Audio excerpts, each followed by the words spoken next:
ஒவ்வொன்றிலையும் ஒரு மாற்று சிந்தனையோடு, ஒரு பெரும் கனவோடு உங்கள் பிள்ளைகள் வந்திருக்கிறோம். இந்த கனவு என்னுடையது இல்லை, என் முன்னவர்களின் எச்சமும் சொச்சமும் தான் நாங்கள். எங்கள் தலைவன் என் முன்னவர்கள் தூக்கிச் சுமந்த கனவை தூக்கிச் சுமந்தான்.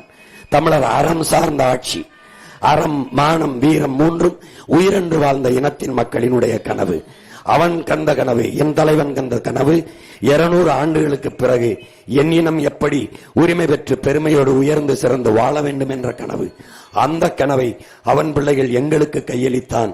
அந்த கனவோடு இந்த தமிழகத்தின் தெருக்களெங்கும் கத்தி கத்தி ஓடி வருகிறோம். என் அருமை சொந்தங்களே, உங்களை நம்பி நிற்கிற பிள்ளைகளை தனித்து எப்படி சீமான் நிற்கிறான், எப்படி வெல்வான், அவன் தம்பி தங்கைகள், அவன் பிள்ளைகள் எப்படி வெல்வார்கள்?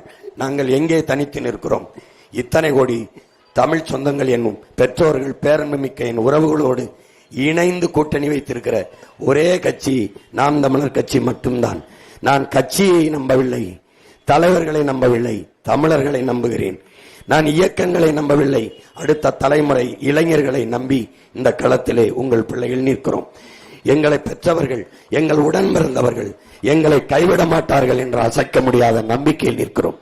உங்களை நம்பி நிற்கிற பிள்ளைகளை கைவிட்டு விட்டீர்கள் என்ற வரலாற்று பதிவு வரவிடாமல் நம்பி நின்ற பிள்ளைகளை வெல்ல வைத்தார்கள் என்ற வெற்றி சரித்திரத்தை எழுதுங்கள் என் அன்பு சொந்தங்களே.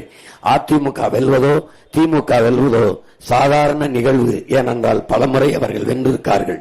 உங்கள் பிள்ளைகள் நாங்கள் வெல்வது சரித்திரத்தில் மாபெரும் புரட்சி என்பதை மனதில் கொண்டு என் அன்பு மக்கள், உங்கள் பிள்ளைகள் எங்களுக்கு விவசாய சின்னத்திலே வாக்கு செலுத்தி வெற்றி பெற செய்ய வேண்டும்.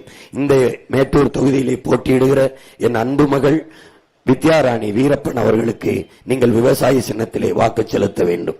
உங்களுக்கு தெரியும், தமிழனுக்கு எந்த வீர குறியீடும் இல்லாமல் அழிக்க வேண்டும் என்பது திராவிடத்தினுடைய நோக்கம். பிரபாகரன் என்றால் அவன் தீவிரவாதி, பிரிவினவாதி. வீரப்பன் என்றால் அவன் சந்தனக்கட்டை கடத்தியவன், மாயாவி, திருடன் என்று கட்டமைப்பார்கள். தமிழர்கள் வீர மக்களை பெற்ற ஒரு இனம்தான் பாதுகாப்பாக வாழும்.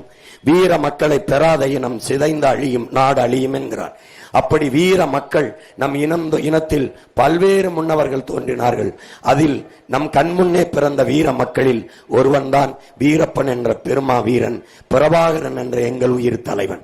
இந்த குறியீடுகளை எல்லாம் சொல்ல விடமாட்டார்கள். பேசும்போது, சீமான் பேசும்போது பிரபாகரன் என்று சொல்லும்போது கைதட்டுகிறார்கள், மக்கள் ஆர்ப்பரிப்பார்கள். வீரப்பன் என்று சொல்லும்போது கைதட்டுகிறார்கள், ஆர்ப்பரிக்கிறார்கள் என்று உளவுத்துறை குறிப்பெழுதி கொடுக்கும் போது தமிழர்கள் வீரத்தில் நின்று நிமிந்து எழுச்சி வருகிறார்கள். விடக்கூடாது என்று வீரப்பனை பேற்றி பேசினால் தடை, சுவரட்டி ஓட்டினால் தடை. நான் ஒட்டும் போது கிழித்தார்கள், எண்ணற்ற வழக்குகளை மேலே போட்டார்கள். வீரப்பன் திருடன் என்றார்கள். வீரப்பனை திருடன் என்றால் ஜெயலலிதா கருணாநிதிக்கு என்ன பேர் என்று கேட்டேன். வாயை மூடிக்கொண்டு நின்று விட்டார்கள். சந்தனக்கட்டையை வெட்டி வித்தான் என்றார்கள். யானை தந்தத்தை கடத்தி வித்தான் என்றார்கள்.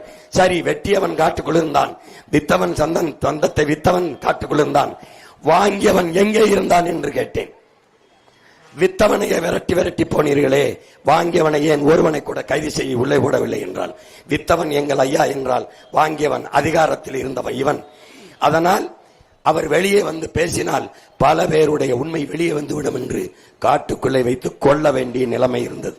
மோதி வெல்லாமல் மோரிலே விஷத்தை வைத்து கொன்று இறந்த பிணத்தை எடுத்து வந்து மீசையை வெட்டி வண்டியில ஏற்றி போய் துப்பாக்கி வச்சு தூரத்துட்டு ஆட்டு ரத்தத்தை பீச்சி விட்டு வென்று விட்டோம் என்று பீத்தி கொண்ட கோழைகள் இந்த நாட்டிலே இன்னைக்கு எவனாவது சொல்ல முடியுமா? எந்த கட்சியாவது இதே அதிமுக சொல்லுமா எங்க ஆட்சியில் தான் வீரப்பனை கொன்றோம் என்று சொல்லுமா? என் தலைவன் இனக்காவலன் என்றால் எங்கள் வீரப்பன் இந்த நாட்டின் வனக்காவலன் என்பதை தமிழ் இளம் தலைமுறையினர், அவன் உயிரோடு இருக்கிற வரை 6000 சதுர கிலோமீட்டரில் ஒரு கர்நாடக காக்கை கூட பறக்கவில்லை. அவன் செத்தான், ஒக்கணைக்கல் என்னது என்று எடியூரப்பா கால் வச்சு விட்டான். அவர் இருந்திருந்தால் காவிரியில் ஒரு சொட்டு தண்ணி தர முடியாது என்று கன்னடர்கள் பேசியிருக்க முடியுமா என்று தன்மானமிக்க தமிழ் மக்கள் சிந்தித்து பார்க்கணும். திட்டமிட்டு அழிப்பார்கள். இப்போது உங்கள் முன்னால் நிற்கிற மகனை தமிழர் தேசியம், தமிழர் உரிமை, தமிழர் நிலம், வளம், தமிழர் காடு, மலை, என் மொழி, என் வரலாறு என்று நான் பேசும்போது என்னை செப்பரேட்டிஸ்ட், சாவனிஸ்ட், இனவெறியன், மொழிவரியன் என்று பேசுகிறார்கள். இப்படித்தான் பழி சுமத்தி அளிப்பார்கள். என்னை மொழிவரியன் இனவரியன் என்று சொல்லும் போது எனக்கு ஒரு பெருமையும் திமிரும் ஒரு நிமிரும் வரும். ஏன் ஏன் என்னை தமிழ் இன வெறியன் என்று சொல்லும் போது அப்போது நான் உறுதியாகிறது, நான் ஒரு நல்ல தமிழ் தாய்க்கும் தமிழ் தகப்பனுக்கும் பிறந்திருக்கிறேன்.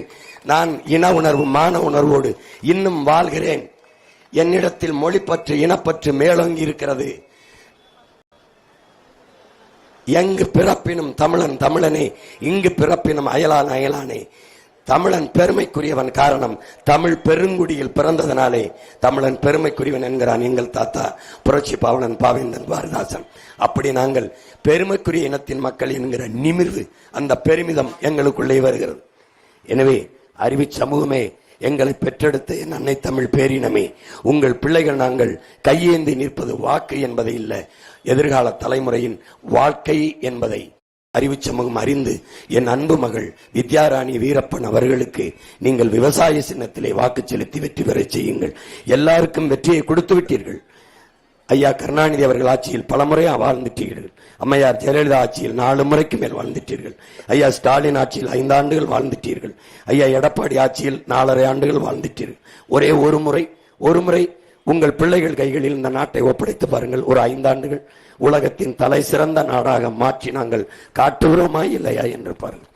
பூமியின் சொர்க்கமாக இந்த நாட்டை மாற்றி படைக்கிறோமா இல்லையா பாருங்கள். பெருங்கனவோடு நிற்கிறோம்.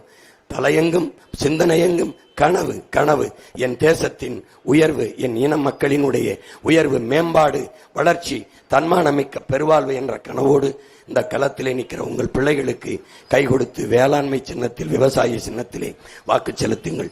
விவசாய பெருங்குடி மக்களே, விவசாயிக்கு வாக்கு செலுத்தவில்லை என்றால் வேறு எவர் செலுத்துவார்? யார் செலுத்துவார்? நான் சின்னம் கேட்கும் போது பேரன்பு மிக்க பெற்றோர்களே, புலியை சின்னமாக கேட்டேன். அது தேச விலங்கு என்றார்கள். அப்ப நான் கேட்டேன், தாமரையை எதுக்கு கொடுத்தீர்கள்? தேசிய மலரை எதுக்கு தேச மலரை எதுக்கு கொடுத்தீர்கள் என்றேன். பதில் இல்லை. யானையை கேட்டேன். யானை ஏற்கனவே கொடுத்தாய்விட்டது, உயிர் உள்ளது எதையும் கொடுக்க முடியாது என்றார்கள்.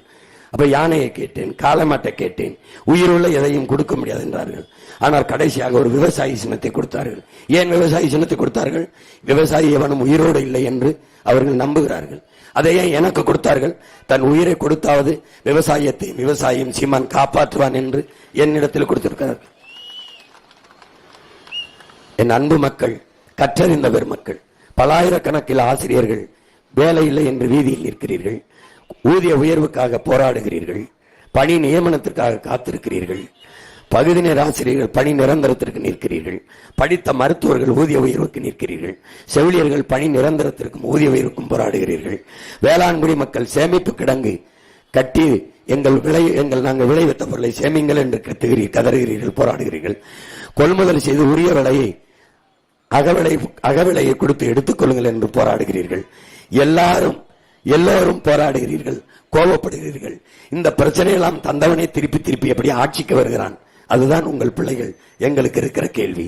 எனவே அறிவார்ந்த பெருமக்கள், கற்றறிந்த சான்றோர்கள், உழைக்கும் உழவர் குடிமக்கள் எல்லோரும் இந்த முறை ஒரு மாற்றத்திற்காக சிந்திச்சு என் மகளுக்கு இந்த வேளாண்மை விவசாய சின்னத்திலே வாக்கு செலுத்தி வெற்றி பெற செய்யுங்கள். எங்களின் வெற்றி உங்களின் வெற்றி. நாம் தமிழர் கட்சியின் வெற்றி இல்ல, நாம் பிறந்த பெருமை மிக்க தமிழர் என்கிற இனத்தின் வெற்றி என்பதை புரிந்து கொண்டு வாக்கு செலுத்துங்கள். புரட்சி எப்போதும் வெல்லும். உங்கள் பிள்ளைகள் எங்களின் வெற்றி அதை சொல்லும். எங்கள் இலக்கு ஒன்றுதான், நம் இனத்தின் விடுதலை. இனம் ஒன்றாவோம், இலக்கை வென்றாவோம். தமிழ் தாய் வாழ்க, எங்கள் தலைவர் பிரபாகரன் வாழ்க, மாவீரன் வீரப்பனார் புகழ் வாழ்க, என் அன்பு மகள் வித்யாராணி வெல்க. நன்றி, வணக்கம். நாம் தமிழர்.